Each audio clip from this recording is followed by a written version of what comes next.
Okay, now it's not often that I wear a tie, but when I do, it better have a Bible verse and a dinosaur on it.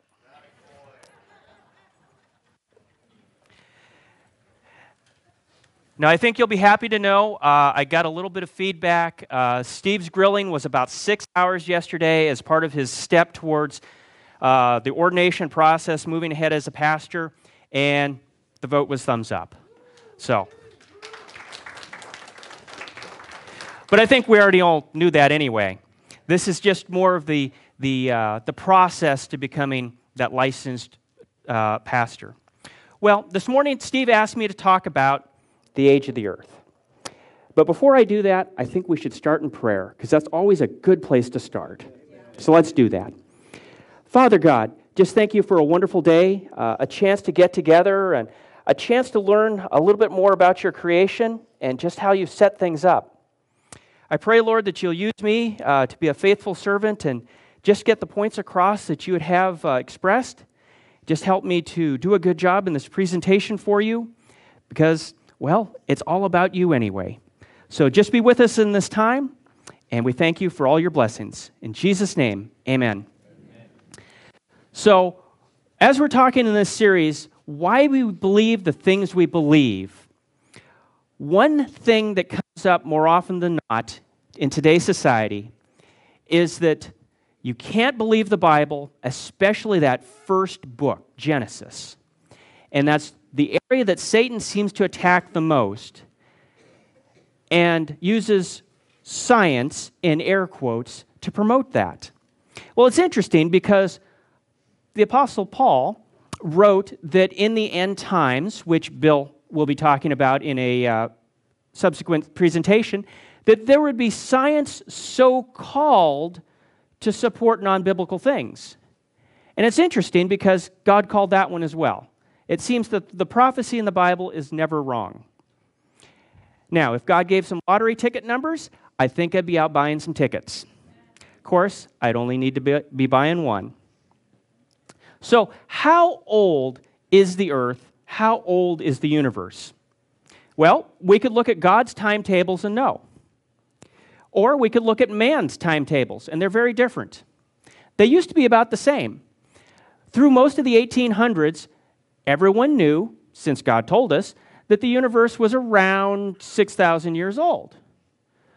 Well, as people tried to move away from God and create a scenario where everything could create itself, which is kind of interesting in itself, but how the whole universe could create itself, you'd need a lot of time. And if there were just enough time, somehow it would happen. So the Earth went from being 6,000 years old to, I believe we're now at 4.5 billion. Man, that's some pretty awful aging.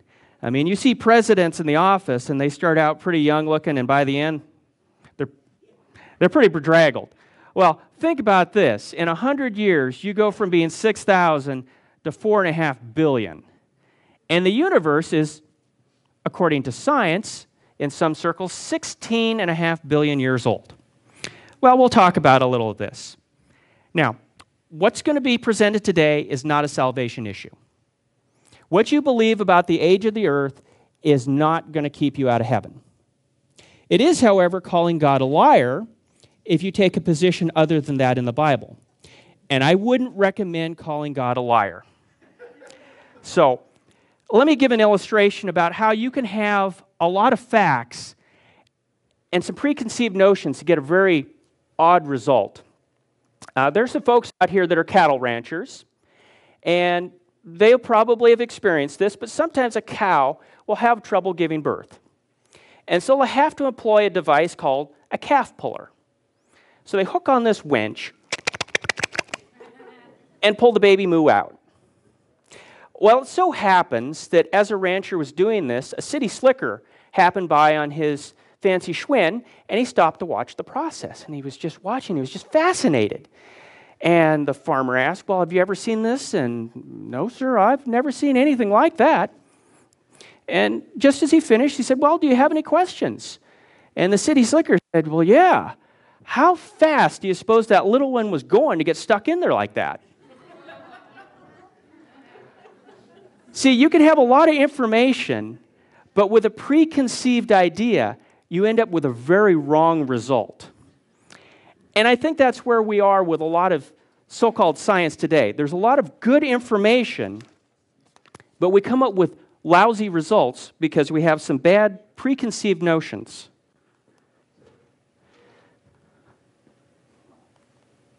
Oh, it's being tricky. All right, there we go. What is time? Time is something God created so that everything didn't happen at the same moment. We live in time.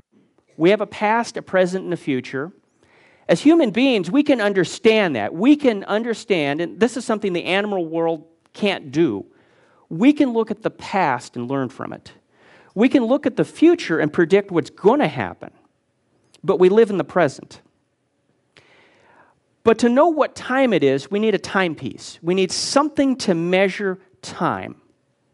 And we need to measure from some event that's occurred, like maybe creation, a big flood, somebody's birth. Maybe somebody had a birthday this weekend. Happy birthday. There might be a retirement, a coronation of a king. This just happens to be the 15th anniversary of 9/11. This means something to Americans. Other countries, maybe not so much. It also happens to be the 50th anniversary of Star Trek. Okay, well, that's always good. But we can also look ahead. We can look ahead. It's less than 2 months away from the election. Praise God. We'll get this one over with. But we're also coming down to how many days until Christmas. There's always something to count from or to. But you're going to have some assumptions or some initial conditions. You could burn a candle and measure time passing. You could have an hourglass with sand running through it.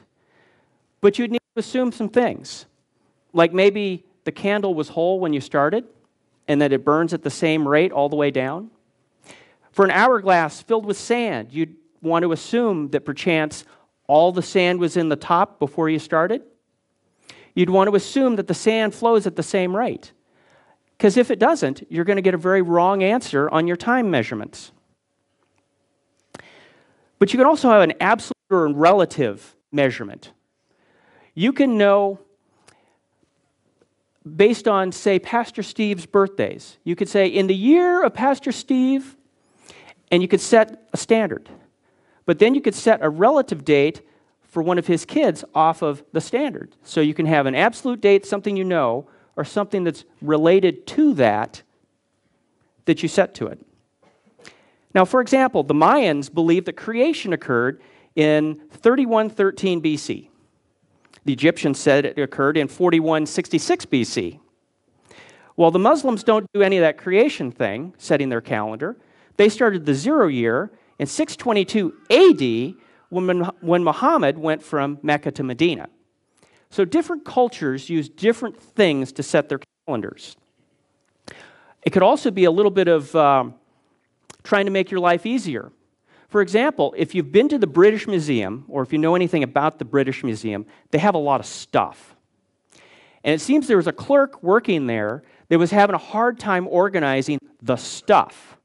So he invented the terms Stone Age, Bronze Age, and Iron Age because he assumed that you're going to start with stone tools first, and then you're going to work up to bronze, and then later you're going to have iron and steel.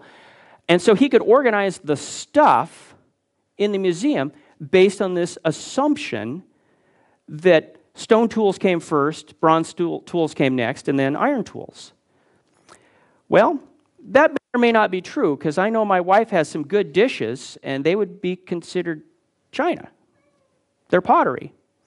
And she has some good silverware, but she also has some ceramic knives. But those would be Stone Age. So, do we still live in the Stone Age when she brings out the good dishes and the ceramic knives? We have to be careful of our assumptions. Now, I'm going to present why I believe in a young earth, and hopefully you'll agree with me by the end. If you don't, we can always have a discussion. And there are plenty of resources in our loan library if you'd like to check them out for more details, because you're going to have to set your seatbelts.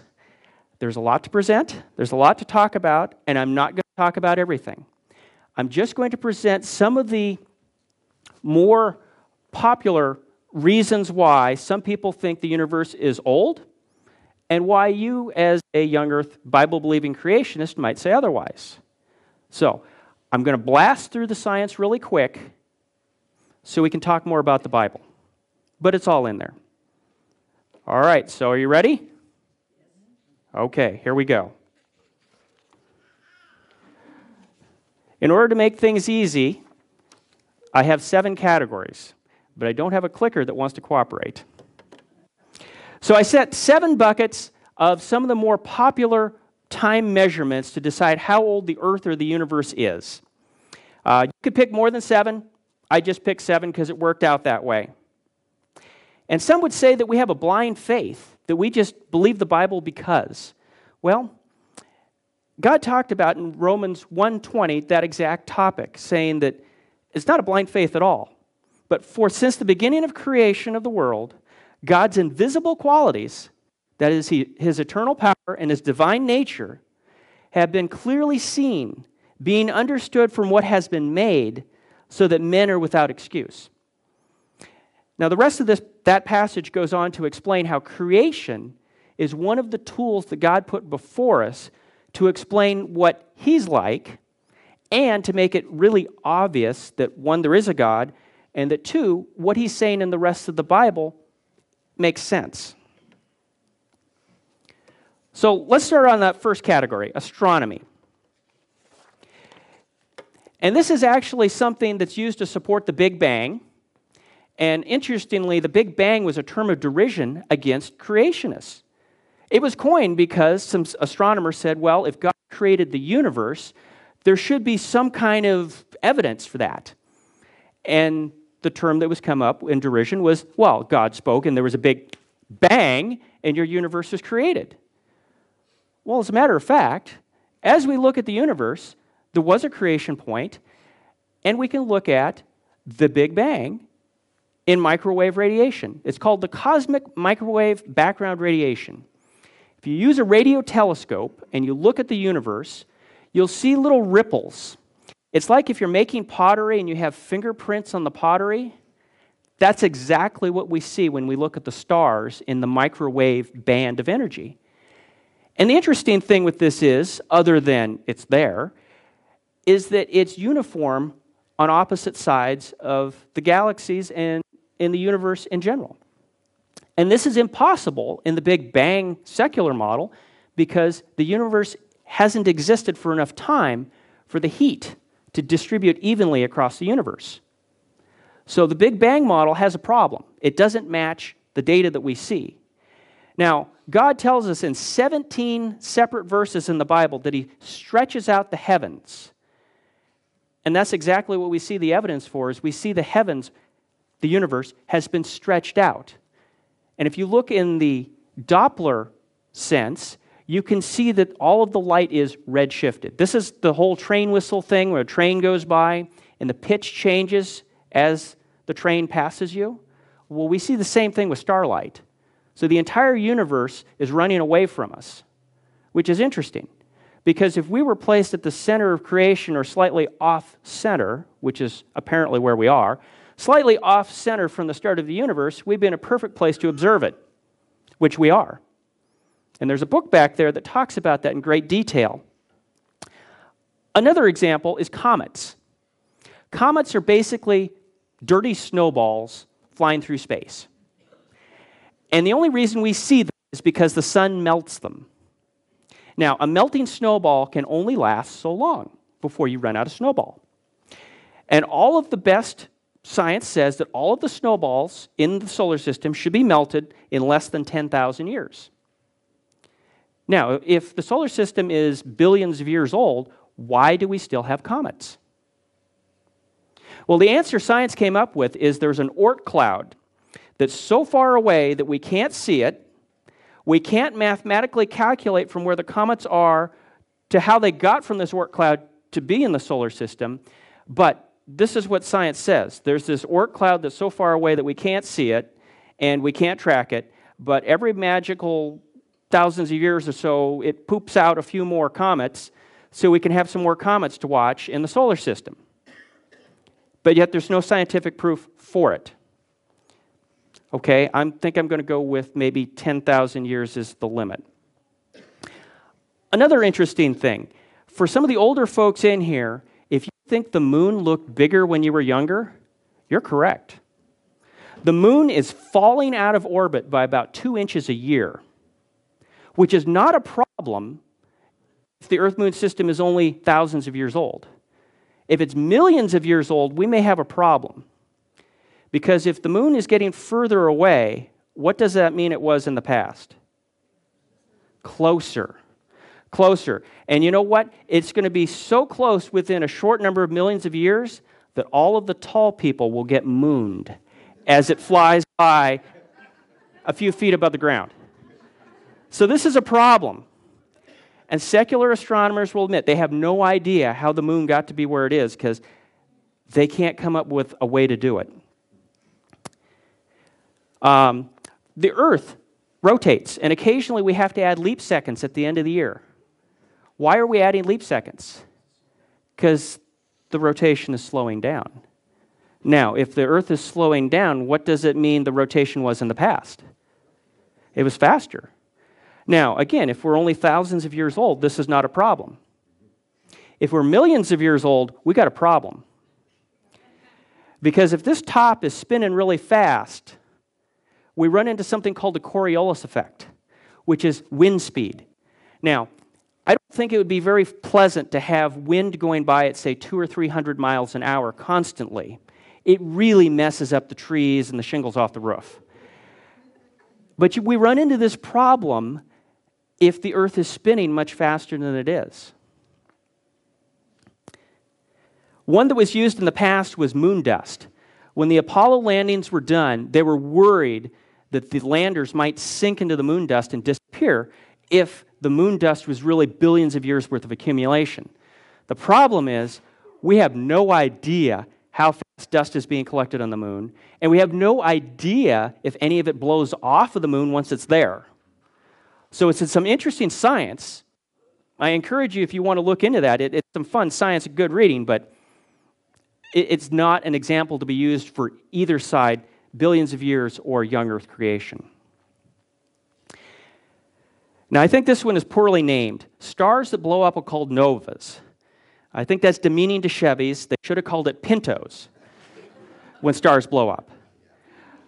But we see stars blow up. About one every 30 years, one will go boom and blow itself up.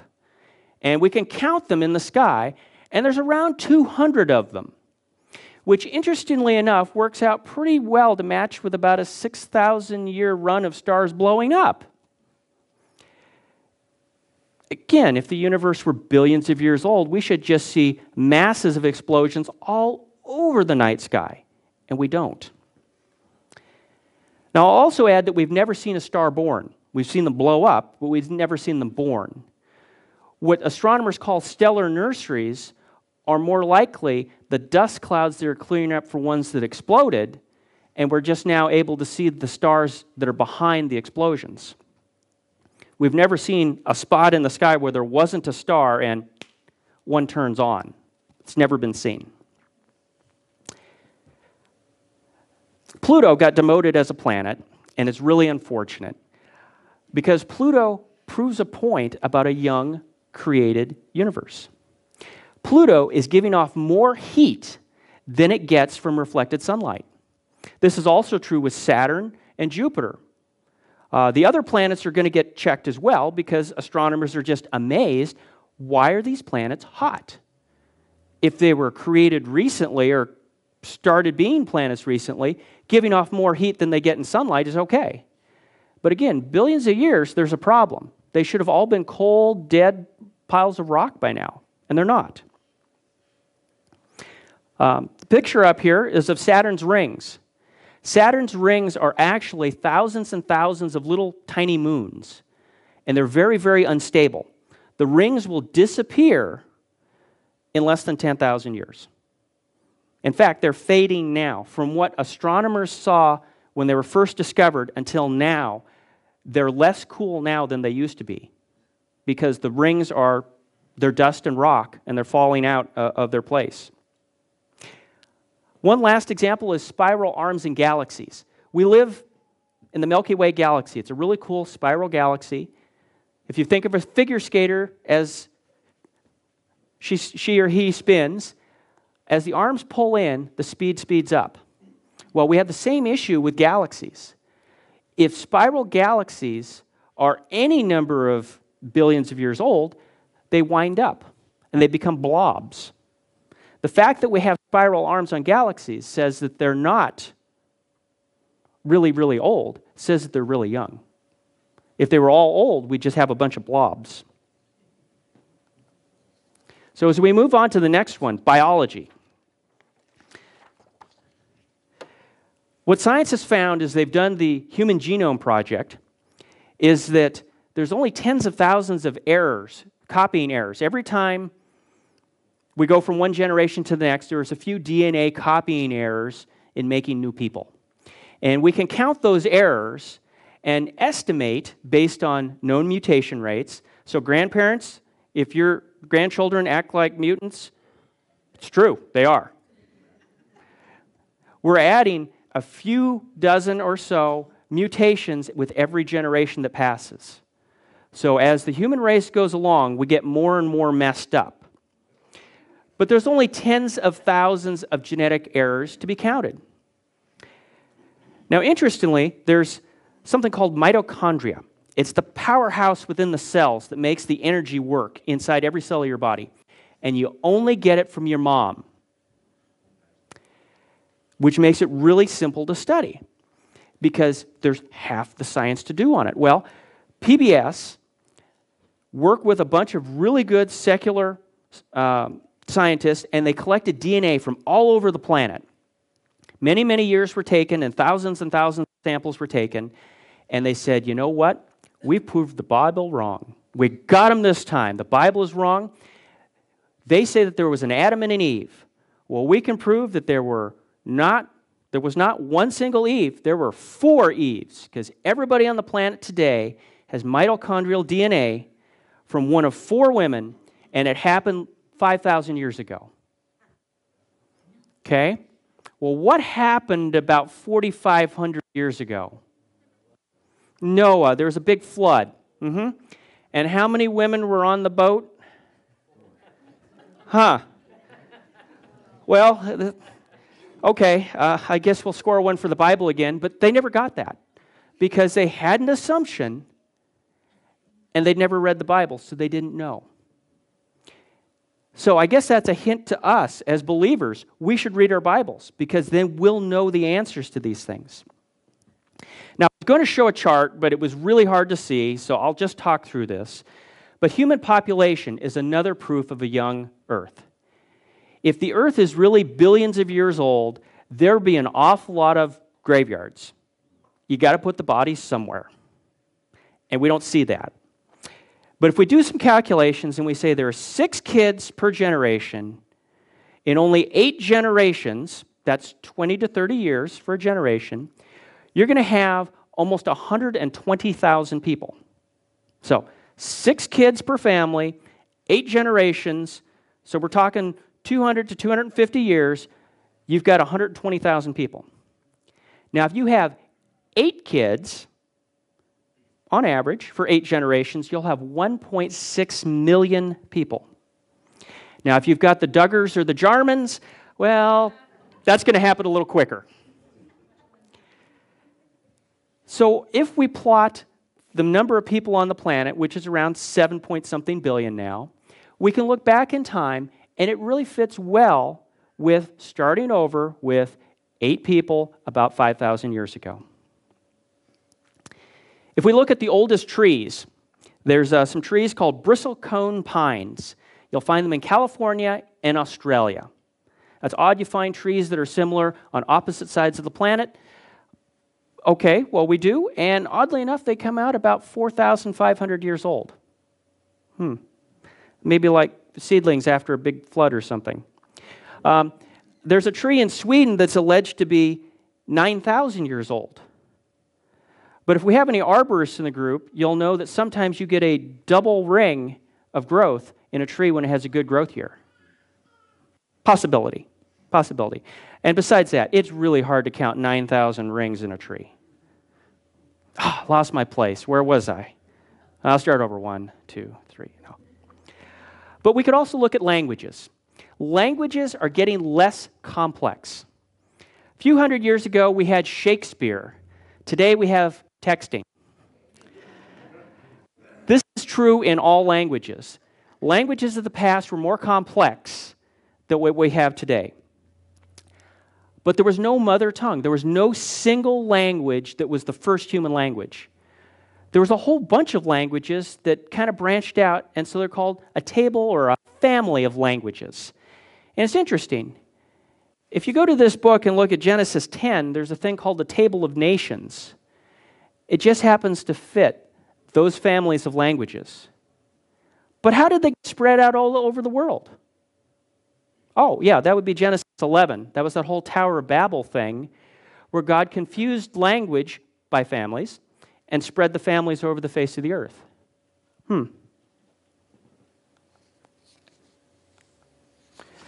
So as we move on to the third bucket, geology, the Grand Canyon is a really big hole in the ground.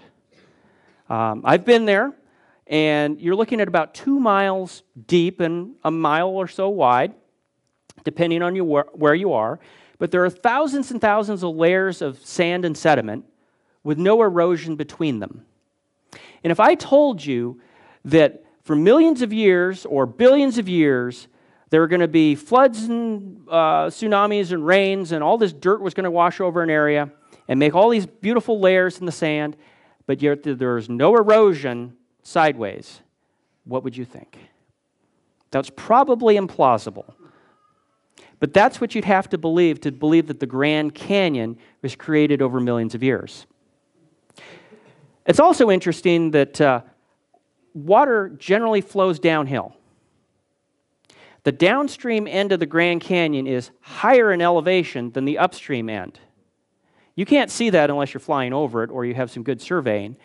But the downstream end is higher in elevation, but it's washed out. If you look at the Grand Canyon, it's washed out like if you've been in a farm field and you've seen an earth dam breach. You have a bunch of water backed up behind a wall of dirt. It washes through and then it tears a channel very quickly as it runs off. Well, we know that there was big lakes over North America, Lake Missoula and Mazama and so forth. And when all of these lakes ran off after maybe a big flood, you could have created the Grand Canyon in a couple of weeks. And you'd have exactly what you see. Steep walls, lots of layers of stuff laid down, apparently very quickly, during a big flood. And you'd need a big flood to drop 2 miles of layers of dirt. That's a lot of dirt. But these layers of dirt, as we look at them, the sandstones and so forth, are all over North America, and some of those same geologic layers are in Europe and Africa. So this was a global thing to put those layers of dirt in the order that they're in. It's also interesting that there are fossilized trees that run vertically through many of these millions of years of layers. So you have millions of years between these two layers, and yet there's a tree that runs through the middle of it. Okay, well, you might want to believe that that tree fossilized over millions of years just standing there, okay, still fossilizing, as the dirt filled up around it. Or maybe if there was like a big flood, they could get buried there.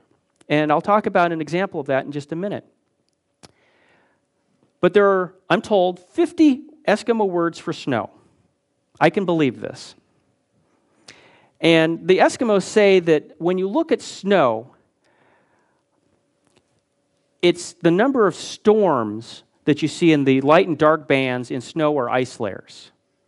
Unfortunately, the non-Eskimo scientists have come to believe that the layers in the snow and ice are years. And so when ice cores are done, they'll often say, well, millions of years ago, this ice core was laid down, because you count the different layers. And because of that, there's an interesting occurrence in Greenland.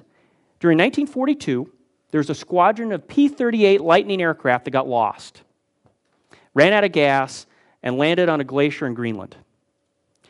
And in 1990, some scientists went out, dug a hole in the ice to get the airplanes back, and found the airplanes under 263 feet of ice. So 50 years we've got 263 feet of ice and thousands of years worth of ice rings. Okay? Perhaps the assumption that those rings in the ice are years and not storms might be an error. There's a really good show on PBS that talks about what it took to find the airplanes, use big hair dryers and melt the ice and pull them out. Has anybody here been to Niagara Falls? It's really romantic, isn't it? There's a picture here of where they turn the falls off at night. That's not very romantic. But years ago, they discovered that the falls were eroding the rock face under them by about 4 feet a year.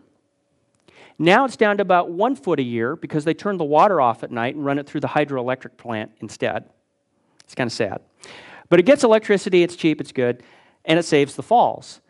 But if you do the math and work backwards, if the rock is eroding at 4 feet a year, the falls can only be a few thousand years old before there's no falls to fall over. So Niagara Falls are very young, only a few thousand years old. But let's take a look at Mount St. Helens. That's something that we can all relate to if you've been in the Northwest for a while. I remember missing some school for that. It's kind of fun at the end of the year, missing school. Mountain blew up, okay. Snow plows are out trying to get that stuff off the road. Well, one of the rivers off of the mountain, the Toutle River, got blocked up by all that mud and crud coming off of the eruption. And about 4 years later, there was another big eruption that melted a whole bunch of snow and ice in a glacier. Well, that slopped into that big puddle of mud and breached an earth dam. And all of that stuff went cruising down the Toutle Fork, I think it was the Little Toutle Fork of the river, but washed out what is now a 1/40th scale Grand Canyon. It's really cool. And it took about a week. But you see all the little sand layers, just like you see in the Grand Canyon. It's just a little smaller, because Mount St. Helens is a little smaller. But it's really interesting to see how that happens so quickly. It's also interesting that when the ash was measured from that volcanic eruption to see how old it was, it measured in the billions of years. But we'll talk about that in a couple of slides. Oh, I forgot the Sahara Desert. The Sahara Desert's getting bigger every year. And if you start with zero desert and look at the desertification rate that we see in Africa today, it's about 5,000 years of desert growth. Interesting. Interesting. But let's move on to the ocean. Now, I'm not sure if the little Nemo fish here are from the actual Great Barrier Reef or if they were from part of our VBS program. I'll have to ask Chrissy later. But the Great Barrier Reef is growing and moving. Reefs are made up by little creatures that build structures, and their skeletons become the reef. Well, there's about 4,200 years worth of reef, which is interesting. Why would the biggest reef in the world only be 4,200 years old if it's had an ocean here for billions of years? Scientists don't know why. Maybe you do. Maybe you could tell them. The ocean is salty, in case you don't know it. It's about 3.5% salt. If you go to the Dead Sea, that's more like 34%. That's really salty. It feels like baby oil.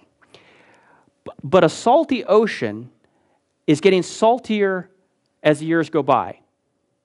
If you look at the wine bottles and stuff that some of the ocean water was saved in hundreds of years ago when the Spanish and Portuguese were coming across the ocean to the Americas, bless you, the ocean water is getting saltier as time goes on. As dirt and crud wash in, it becomes saltier.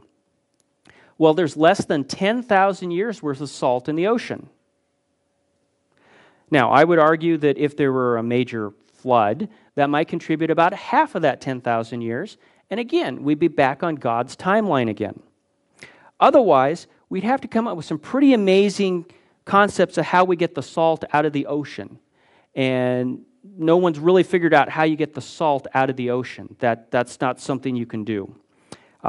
Even looking at ocean sediment, which is interesting, because there's approximately 400 meters or 1,200 feet of sediment on the bottom of the ocean. So that's a lot of gunk at the bottom of the bathtub of the ocean. But that's only 12 million years worth of gunk if you go by current rates. And that assumes some initial conditions. You can't have tsunamis. You can't have major volcanic eruptions. You can't have cataclysmic floods. None of that stuff is allowed because that messes up your numbers. Otherwise, you'd have a younger ocean. Now, it's interesting, as we go around the world, there are hundreds of flood stories. Almost every culture has a flood story. Even cultures that don't have an ocean have a flood story. The Babylonians and Sumerians, for example, have a belief that the creation of the world was 100,000 years before a great flood that occurred about 2900 BC. The Greek mythology says that one of two things, because there's a couple of different tracks on Greek mythology. Either the universe is eternal, or there's an obscure creation event, and you could watch the movie Clash of the Titans to get a little hint on what that Greek mythology looks like. But there's this great flood at about 2137 BC. Again, interesting that you would have these concepts of creation before a flood. And why would you have this in your history unless, well, maybe it happened? China, on the other hand, has some mythology that talks about looking at time 2,400 years ago where they had the rule of the three sovereigns. And these three sovereigns had to teach mankind all of the lost knowledge. Three sovereigns teaching mankind a whole bunch of lost knowledge. I will let you all do a little Googling and find out what Shem, Ham, and Japheth might look like in Chinese. It might be an interesting exercise. So, dinosaurs. Gotta love dinosaurs. God talked about dinosaurs in the Bible. If you read through the book of Job, some people say in the footnotes, in fact, the NIV footnotes say that the behemoth, which was God's largest land-dwelling animal, had a tail like a cedar tree. Well, Brachiosaur, that makes sense. It has a big tail. Strong belly. Legs of iron, tubes of bronze, talking about this really strong critter. And then the footnotes say, well, maybe it was a hippopotamus. Have you seen a hippopotamus tail? That is not like a cedar. Or it could be an elephant. Elephants' tails are kind of twiggy. That must be, baby cedars or something. But it's sad. The commentators for the NIV have accepted this millions and billions of years thing and then said, well, what God meant to say was. And I would say that's kind of a bad place to go. We shouldn't go there. One of the proofs that science uses to talk about an old Earth is the fossil record. They talk about layers of dirt and rock sediment. 85% of the Earth's surface is sedimentary rock. That's rock that was laid down by water. 85% of the Earth. We have a lot of volcanoes, but still 85%, that's a lot of dirt, laid down by water. Now, how would you lay down miles and miles deep stuff of sediment without a big flood? How would you do that without a lot of water? Now, I've also heard it posited, well, where did the water come from for this big flood? Well, I'd say look around.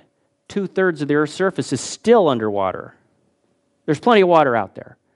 In fact, if you smoothed out the dirt, you took Mount Everest and dumped it in the Mariana Trench, so all the big mountains and all the deep trenches, you would have enough water to submerge all the dirt, if the dirt were smooth, by 2 miles. That's a lot of water. The tides, by the way, would be over 200 feet. That's some awesome surfing. 200-foot surf. And that would be every day if you didn't have the continents to get in the way of the tides. But I digress. The only place that you will find those fossil record layers in the right order is in the textbooks. Nowhere on planet Earth will you find all of those rock layers in the right order. You'll only find a few segments here and there, and some of them are upside down, backwards, mixed up. The rock layers are not in the right order. But there's an interesting thing called a Cambrian explosion. The Cambrian layer, below it, no fossils. Above it, fossils of everything living today, and then a whole bunch of extinct critters as well. It's just bang. All of a sudden, fossils, and before that, no fossils. Huh. Interesting. Now, it's also interesting, if you look at fossils, they say that you can tell the age of the rock layer by the index fossil that's found in it. So there's a key fossil critter that's found in each rock layer that tells you how old the rock layer is. Now, how do you know how old the fossilized critter is? You know that by what rock layer it's found in. But you just dated the rock layer with the fossil. So now if you date the fossil with the rock layer, you've got a problem. Unless you're taking your 8th grade geology test where you need to put down that that's the correct answer. Because a belief in evolution says that you need to believe that that's true and that circular reasoning is okay. So kids, I'm sorry, you have to answer that test question that way. But it's very circular reasoning. And it's also an untold fact that there are sea critters in every fossil layer. So if you're looking at brachiosaurs, apatosaurs, tyrannosaurs, you're finding sea critters mixed in with their fossils, just like you would if you had a big flood. And in fact, those fossil layers, the dirt that you find the critters in, you'd have a better chance of organizing them by habitat and buoyancy. But if you're not looking for that, if you're looking for evolving from simple critters to more complex, now you've got all kinds of grants and research papers because the data doesn't make sense. So you better study it some more. Now, I've been to the top of Pikes Peak. I have not been to the top of Mount Everest. But at the top of Pikes Peak in Colorado, 14,000 feet up, there are fossils on top of the mountain. If you go to the west, off the end of the parking lot where nobody goes, there's a bunch of rock they pushed off the top of the mountain to make room for the parking lot and the gift shop. But there's fossils in the rocks. You just go over and you pick them up, and they're little fossilized wood and little critters and stuff in the rock on top of the mountain. Now, I am guessing sea critters did not walk up Pikes Peak. I'm guessing that seagulls did not carry the sea critters inland that far. But even more amazing is Mount Everest. There are clams 6 foot in diameter. That's bigger in diameter than I am tall. That's more than one Searle in diameter. Clams. And they are on the top of Mount Everest. Now, I will lay down $1 wager that those clams did not climb the mountain and no seagull carried them up there. And these clams are in the closed position. Clams, when they die, come apart. That's why most clam shells are only found in halves. Rarely do you find a full clam unless it was alive when you caught it. Well, these clams on the top of Mount Everest died with a closed position. So they died very quickly, otherwise they would have gotten away. Now, if you have clams at the top of Mount Everest, how did they get there?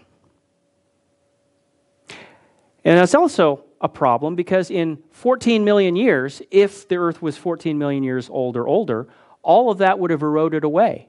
There would be no mountains. It all would have washed away with the snow and the rain. So how can you have Mount Everest 27,000 feet high with clams on it that should have eroded away if it were millions of years old? Well, perhaps it's not millions of years old.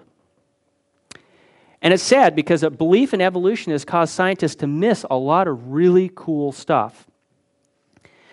People have been digging up dinosaur bones for a long time. And it's only been in the last 10 years that they've discovered some of the dinosaur bones aren't completely fossilized.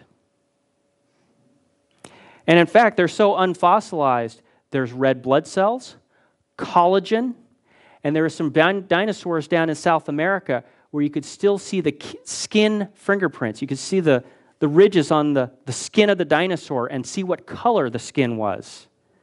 It's so well preserved. Isn't that amazing? After 65 million years, you can still find soft tissues. Or maybe they're not millions of years old. Maybe they're only thousands of years old.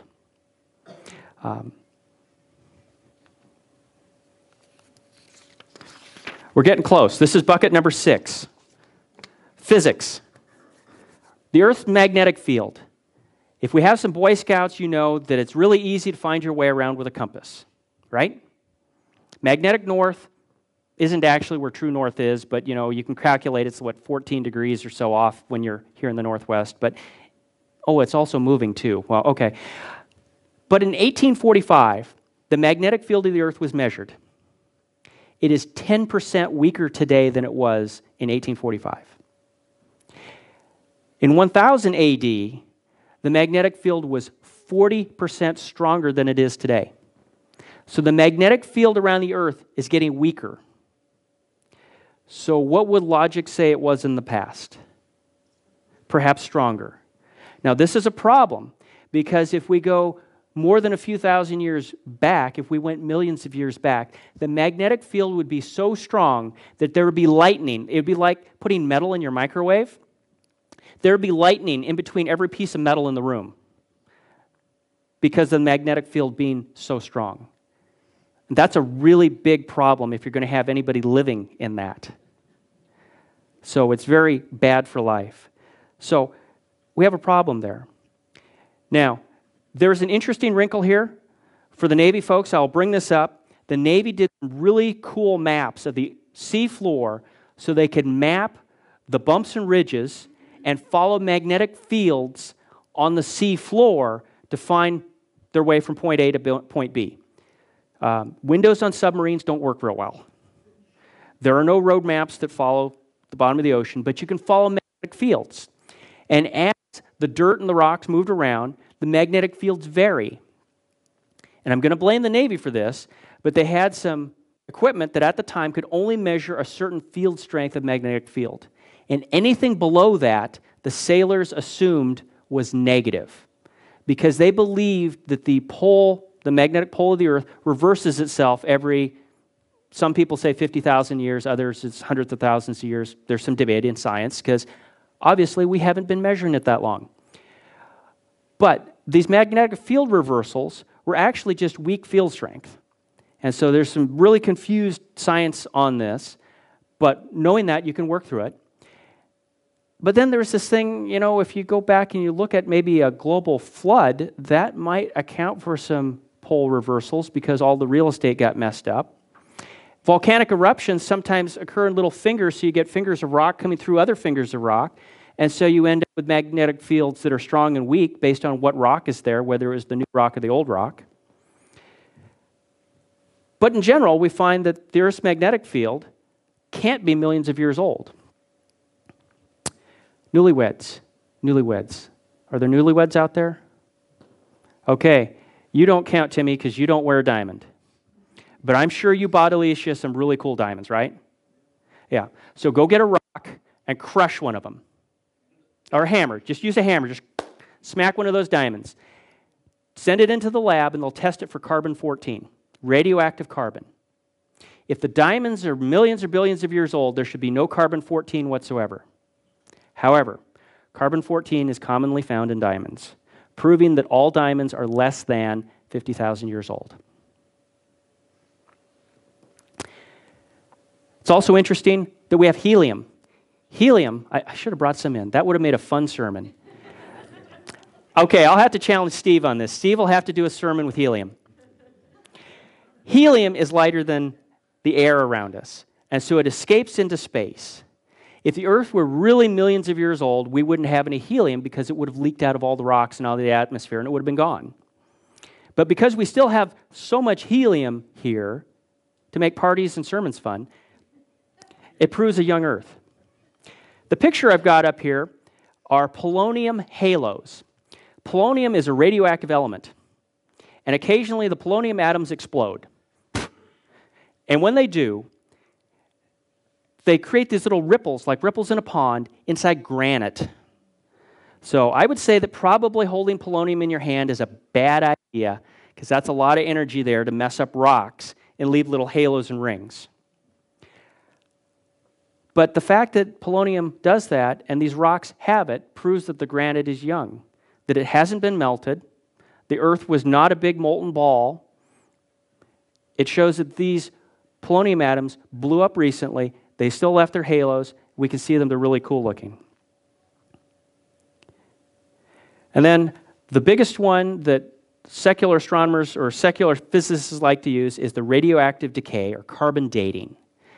How does carbon dating work? Well, let me illustrate with a rain barrel. The sun shines on the upper atmosphere, and the radiation from the sun smacks into nitrogen and turns the nitrogen into radioactive carbon. Little tiny bits. Not very much, but just a little bit. But that radioactive carbon then floats around in the atmosphere. Critters eat it. So cows come along and eat the grass that's absorbed the radioactive carbon, and they become radioactive. And then Casey comes along, and he eats a radioactive cow, and he gets some of that radiocarbon in him. And then when he ticks off his wife for watching too much football, and she kills him, we can measure the amount of radioactive carbon in his body relative to the regular carbon, and we can tell how old he was when he died, based on the ratio of carbon-12 to carbon-14. But there's a problem. The original discoverer of carbon dating said that I have to assume that the Earth is billions of years old. Therefore, we've reached equilibrium, because carbon-14 is created by sunlight, which, if we assume that the sunlight is constant and the amount of atmosphere is constant and that nothing's leaving or entering the atmosphere, okay, lots of assumptions. But then this radioactive carbon decays, has a half-life. In other words, half of it decays into normal carbon again in about 5,000 years. Okay, well, it's decaying out. So we have this rain barrel where radioactive carbon goes in, but then normal carbon comes out. And so there's a point at where the level of radioactive stuff relative to non-radioactive stuff is a constant. And he assumed, okay, doing the math, it should take 30,000 years. And you can do this with lead and uranium, strontium, argon, all these different radioactive things that decay into something else. You can do the math. And there's an interesting problem that occurs. You end up with, well, it's not constant. We're not at equilibrium. We can't determine how old Casey was when his wife killed him because the radiocarbon isn't constant. We're less than 30,000 years because the radioactive ratio is changing. So all of those mummies that were radiocarbon dated, all of the Indian artifacts in South America that were dated with carbon dating, all of those tests are having to be redone because it doesn't work. We're not at equilibrium. How can this possibly be? Well, let's do some math and we can draw the curve. And when we draw the curve, say, well, we're not at 30,000 years, but where are we on the curve? Oh, nuts. We're at about 6,000 years on the curve. That's assuming that you had no radioactive carbon to start with. If you assume that there was some radioactive carbon to start with, you're less than 6,000 years. So all of these things, you need to look at the initial conditions and assumptions. Did you have something radioactive or not? How fast is it decaying? Where are you now? And we keep coming back with all of these things in science. We keep coming back to about 6,000 years. I wonder if this trend means something. Well, let's talk about what God had to say. Jesus was and is a young earth creationist. Back in Genesis 1, 14 through 19, God tells us that He gave us astronomy, gave us the lights in the sky for signs and seasons, so we could tell time. We could look at the phases of the moon. We could look at the sun at the angle of the sunlight striking the earth. We could tell what the seasons and years are passing. We could look at these things. When Jesus was asked about, well, why do we have marriage the way we do? He answered, well, haven't you read? In the beginning, He made them male and female. So from the beginning, Adam and Eve was at the beginning. They weren't some ape-like creatures that God deistically, through progressive creation, evolved them into something. No, God created Adam and Eve perfect the way they were. And we can look at the genetic defects from then to us, and we can see, wow, we got about 6,000 years of problems, 6,000 years of sin. Why do we have a 7-day week? There's no physical reason for that in nature, why we would have a 7-day week. But God gave us a 7-day week based on the creation week. He said you should work for 6 days and then get a day off. You need to take a day of rest. People work best when we take a day of rest. Now, for various reasons through history, we've now got a 5-day week and 2 days off, but I'm sure that's because of football. I had an amen there. But one of the arguments is God didn't really mean day when he said day when there were 6 days of creation. The Hebrew word is yom. So the day means day everywhere else in the Bible except for Genesis 1 and 2. Okay, well that's sketchy. Why would you say that the word means something different except right there? Well, it's because you're trying to say, well, what God meant to say was something else. And as I've said before, that's a dangerous place to be. But everywhere in the Bible where you have a number attached to a day, it's always a 24 literal day. If we look in the Bible, there's an interesting piece of grammar. It does not say the first day. There's evening and morning, there was day one. It doesn't say Yom Rishon, the Hebrew for first day. It says Yom Echad, day one. Then it has Yom Sheni and on for day, the second day, third day, fourth day, and so on. And then later, the first day is referred back to as the first day. But if it's the first day and there's nothing to compare it to, it's only day one because there's nothing to compare it to. Okay, maybe that's a little deep. But God describes the creation week 6 days, 6 literal days. We get down to Moses, refers back, 6 literal days. 6 days of creation, rest on the Sabbath. We come along to Jesus a little further. What do we have? We have 6 days and a Sabbath. Maybe this is important. Something naysayers will point out is that in Psalm 90, and then again in 2 Peter 3 through 13, you'll see a phrase, 1,000 years is like a day. And they use this to justify the day-age theory to say that, well, the days in creation were actually really, really long ages.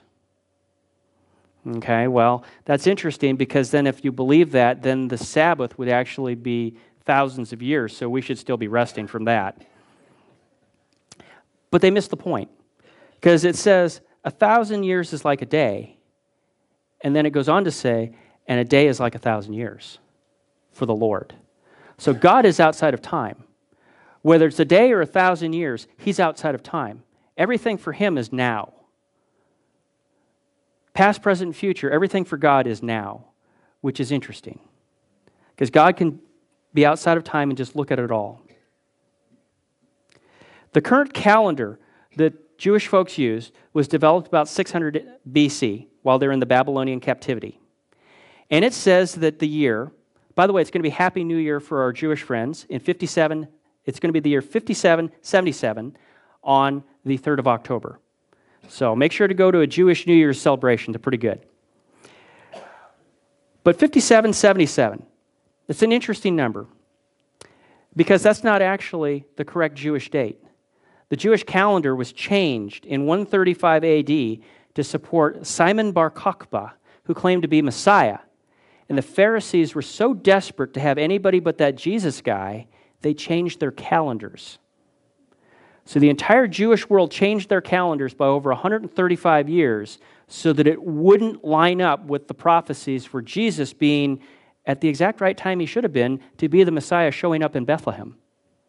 Because God told us in the Old Testament when Messiah was coming. And Jesus showed up exactly on time.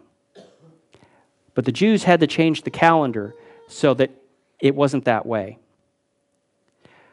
But then if we look at one other nuance, we could look at the age of the patriarchs, the kings, all those really fun chapters where so-and-so had a son, and so-and-so had a son, so Billy Bob had a son, and Ben Billy Bob had a son. Okay, but if you add all those up, through the patriarchs and then through the kings of Israel, you can tell what year it is today based on God's numbers. But there is one minor assumption that you have to look at. If you have a kid this year, there's 364 days of year around you where the kid would be born to you in that same age for you. So the patriarchs have that same error band around them when they had a son, had a son, had a son, had a son. Well, for each generation, you can lose or add up to 364 days. Okay? Well, if you do that and you put those error bands on the 5777, you add the 135 that we know was taken out intentionally, and then you look at the error bands of the generations that we see in the patriarchs, we come right back to about 6,000 years. Now, I'll let Bill Deller tell you what all that means, but this could be important because God told us a bunch of time, and he tells us that Jesus is going to return for a 1,000-year millennial reign, and he tells us in other areas that weeks are like years, or we have weeks of years. So if we had a perfect universe of, say, 7,000 years, and we have 6,000 elapsed, and we got a 7,000 millennial reign, well, that means that whole rapture and Jesus returning should be like soon. And we might want to be ready for that. That's probably why God told us that we need to be ready. So what do we need to do to get on God's timeline? Well, he gave us some times. He gave us signs. He gave us signs to know the times. But today we're living in the time of the signs because we have more signs pointing to the time we're in than any other time or age in the Bible. So it must be important. We can look at the Old Testament, New Testament, and the words of Jesus himself to know what time it is. If you want to get a head start on what we're going to have for the end times discussion that Bill's doing, check out Matthew 24. See how many of those signs you can click off with current world events today. Just pick up your newspaper and look at the list in Matthew 24 that Jesus gave. See if there's a correlation there. None of us know the time or hour of our death. We don't know when it's going to happen. It could be soon. It could be later. We don't know. Or we could get raptured. That'd be kind of cool. We could skip dying altogether. Now, I'll digress for a second. Jesus, in his first appearing, fulfilled the spring feasts. And he fulfilled the summer feast that we call Pentecost. So, to me, and I don't have a word from God on this, but my personal opinion is that perhaps when Jesus comes the second time, he might be fulfilling the fall feasts. Since he got 4 out of the 7, he might want to finish the last 3. And that would be Feast of Trumpets. And that would fit real well with that whole rapture thing and blowing a trumpet. Okay. You have Day of Atonement. Well, that might fit well with all Israel being saved. Okay. And then we have Living in Booths. And that might fit well for the millennial reign of Jesus.